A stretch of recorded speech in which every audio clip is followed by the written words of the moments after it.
Hello everyone, I am Ruby. You are with Rubical Academy. ये NCERT class 8 science का chapter 3 है और ये उस पे बेस्ड एमसीक्यूज़ हैं। चैप्टर का नाम है सिंथेटिक फाइबर्स एंड प्लास्टिक। देखते हैं पहले एमसीक्यू को।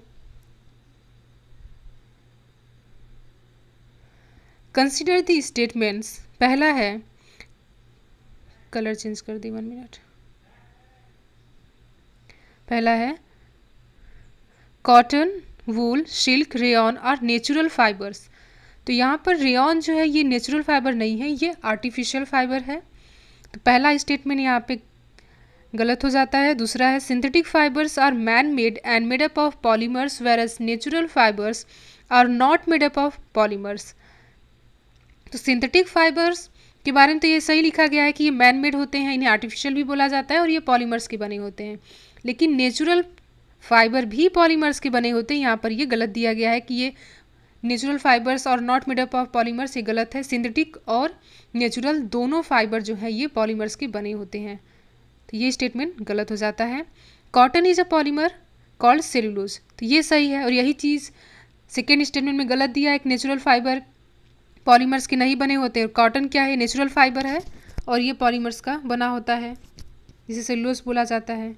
तो यहाँ पर थर्ड स्टेटमेंट सही है, तो आपका डी ऑप्शन यहाँ पर सही हो जाता है। क्वेश्चन नंबर 2,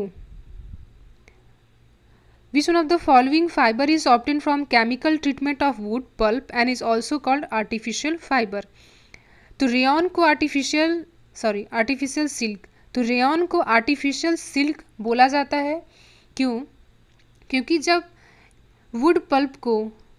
वुड पल्प का केमिकल ट्रीटमेंट किया जाता है तो ये एक आर्टिफिशियल सिल्क बन जाता है, जिसे रेयॉन बोलते हैं। ठीक, तो यहाँ पर ए ऑप्शन सही है। Question number 3, these are the properties of which fibre. Fibre strong है, इलास्टिक है, लाइट है, फर्स्ट फुली सिंथेटिक है। सिंथेटिक मतलब मैंने बताया कि मैन मेड, आर्टिफिशियल, सिंथेटिक, ये तीनों चीज़ें एक ही होती हैं। तो यहाँ पर नायलॉन जो है ये स्ट्रॉन्ग होता है, इलास्टिक होता है, लाइट होता है और एक सिंथेटिक फाइबर है। तो ऑप्शन ए यहाँ पर सही हो जाता है। बाकी आपके कॉटन, सिल्क, वूल ये सब आपके नेचुरल हैं। Question number 4, which of the following statement is incorrect. Incorrect हमें देखना है। Nylon is use for making parachutes and ropes for rock climbing, तो ये सही है कि लास्ट क्वेश्चन में हमने देखा कि नायलॉन काफ़ी ज़्यादा स्ट्रॉन्ग है, इलास्टिक है, तो इसका पैराशूट और रॉक क्लाइंबिंग में यूज़ किया जाता है, ये सही है। Nylon thread is stronger than steel wire, ये स्टेटमेंट भी सही है कि एक नायलॉन थ्रेड जो होता है एक स्टील वायर से ज़्यादा स्ट्रॉन्गर होता है। थर्ड स्टेटमेंट है polyester clothes are less preferred as they get wrinkled easily, तो ये यहाँ पे गलत है। उन्हें इसलिए प्रीफर किया जाता है क्योंकि वो आसानी से रिंकल्ड नहीं होते हैं, तो यहाँ पर ये गलत हो जाता है। यहाँ पे लिखा है क्या है कि दे गेट रिंकल्ड इजली, ये गलत है।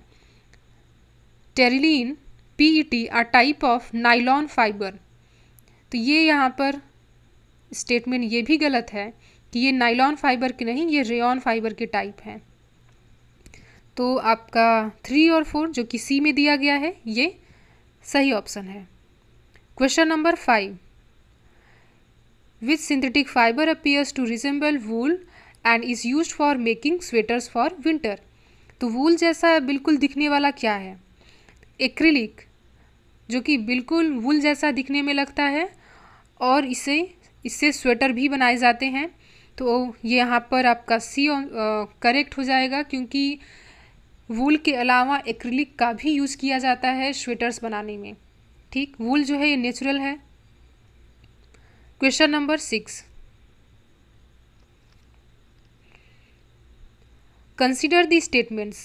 पहला है plastics which gets deformed easily on heating and can be bent easily are called thermosetting plastic, तो ये गलत है कि हीट करने पर और बेंट करने पर जो दूसरे शेप में आ जाए वो थर्मोसेटिंग नहीं होता है। थर्मोसेटिंग क्या है, जैसे कि कोई प्लास्टिक है, उससे फिर उसे एक शेप दे दिया गया है और फिर दोबारा उसे कोई दूसरा शेप ना दिया जाए, तो ये आपका थर्मोसेटिंग होता है।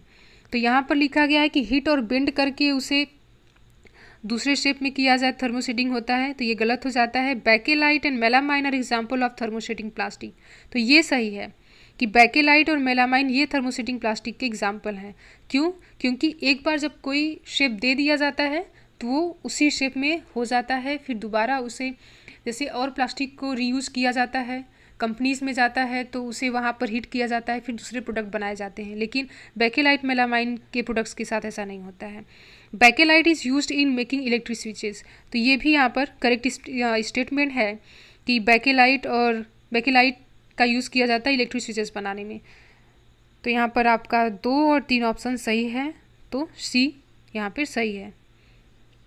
Question number 7, all of the following regarding plastics are correct except light, strong, durable, तो सही है। प्लास्टिक ड्यूरेबल होता है, स्ट्रॉन्ग होता है, लाइट होता है और इलेक्ट्रिसिटी का एक पुअर कंडक्टर है, तो ये दोनों सही है। यहाँ पर रिएक्टिव, प्लास्टिक रिएक्टिव नहीं होता है, प्लास्टिक नॉन रिएक्टिव होता है, इसीलिए तो इसका इतना ज़्यादा यूज़ किया जाता है, तो यहाँ पर तीसरा ऑप्शन गलत है। Extensive use in health care industries, तो ये भी यहाँ पर गलत है, ये सही है, सॉरी ये सही है। तो यहाँ पर 7 का 3 जो है 3 ओनली, ये सही है, C option.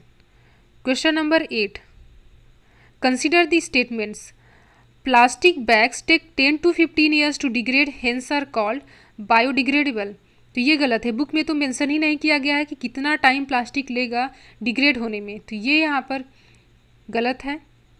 Teflon is a plastic on which oil and water do not stick, तो ये सही है कि टेफ्लॉन प्लास्टिक पे ऑयल और वाटर जो है ये स्टिक नहीं होते हैं। फिर है reduce, reuse, recycle, recover, renovate इस दी 5R प्रिंसिपल्स, तो 5R प्रिंसिपल दिया गया है कि हर एक ह्यूमन बींग को अपने लाइफ में ये 5R प्रिंसिपल यूज़ करना चाहिए एक प्लास्टिक को लेकर के। तो उस 5R में ये रिनोवेट नहीं है, रिनोवेट की जगह पर रिफ्यूज़ है, रिफ्यूज़ है, ठीक। तो रिनोवेट नहीं है, तो ये स्टेटमेंट भी गलत हो जाता है कि पहला गलत है कि बायोडिग्रेडेबल बोल दिया गया है कि प्लास्टिक 10 से 15 साल में डिग्रेड हो जाता है, इसलिए इसे बायोडिग्रेडेबल बोला जाता है, तो ये भी गलत है। दूसरा आपका सही है बस, तो 2 ओनली, बी ऑप्शन आपका यहाँ पे सही है। तो ये रहे आज के क्वेश्चंस, चैप्टर 3 पे बेस्ड जो क्वेश्चन थे आपने देखे। अगर आपको ये क्लास पसंद आया हो तो वीडियो को लाइक कीजिए, चैनल को सब्सक्राइब कीजिए और लोगों के साथ शेयर कीजिए। और नेक्स्ट वीडियो में हम चैप्टर 4 पे बेस्ट MCQs लेकर के आएंगे। आई होप आप लोगों को अच्छा लगा हो। Thank you so much.